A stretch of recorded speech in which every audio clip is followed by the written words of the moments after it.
श्री स्वामी समर्थ. माझ्या प्राणप्रिय स्वामी भक्तांनो, स्वामी म्हणतात, दुसऱ्याची विचारपूस करणे ही भावना जरी छोटी वाटत असली तरी तिच्यात माणुसकीची भली मोठी ताकद लपलेली असते. समाधान शोधताना इतरांच्या आनंदाला ठेच लागू नये ह्याची जाणीव झाली की आपली वाटचाल ही परिपक्वतेकडे चाललेली आहे हे निश्चित समजावे. श्री स्वामी समर्थ. श्री स्वामी समर्थ. जय जय स्वामी समर्थ.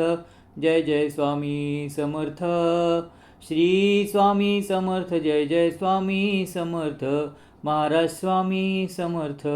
अक्कलकोट स्वामींची पालखी निघाली, पालखी निघाली. पालखीत शोभतसे योगी राजमाऊली, दत्तांची सावली. हो दत्ता दिगंबराया हो, स्वामी मला भेट द्या हो. दत्ता दिगंबराया हो, स्वामी मला भेट द्या हो. श्री स्वामी समर्थ. जय जय स्वामी समर्थ. जय जय स्वामी समर्थ. श्री स्वामी समर्थ. जय जय स्वामी समर्थ.